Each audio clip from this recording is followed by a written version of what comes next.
টাকা চেয়েছে? কেন? বাড়ির উপরের তলা বানাবে বলে। উপরের তলা বানাবে? আমরা কি করবো? ওদের টাকা দিয়ে বানাবে উপরের তলা? আমি কিচ্ছু জানি না মা। তোকে তোকে বললাম তো চলে এলি।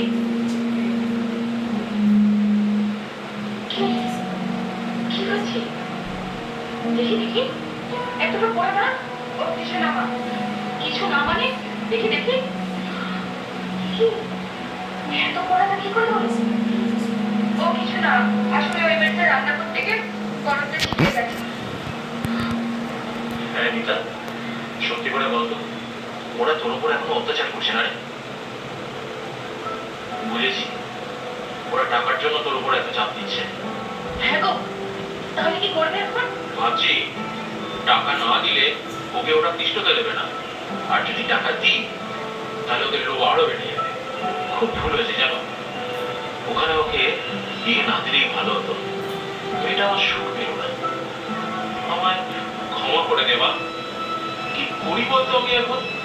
এভাবে বলো না বাবা, তোমাদের কর্তব্য তোমরা করেছো, আর বাকিটা তোমার কপাল।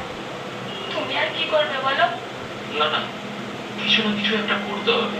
তোর সুখের জন্য কিছু তো একটা করতেই হবে। কি করবে তুমি? টাকা দিবে?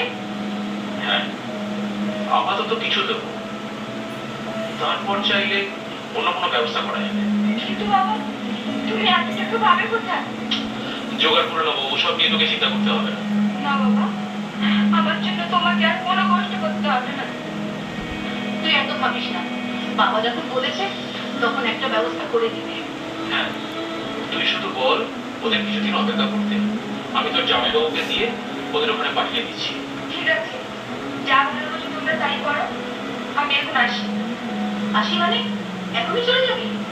হ্যাঁ, ওই বাড়িতে অনেক কাজ আছে।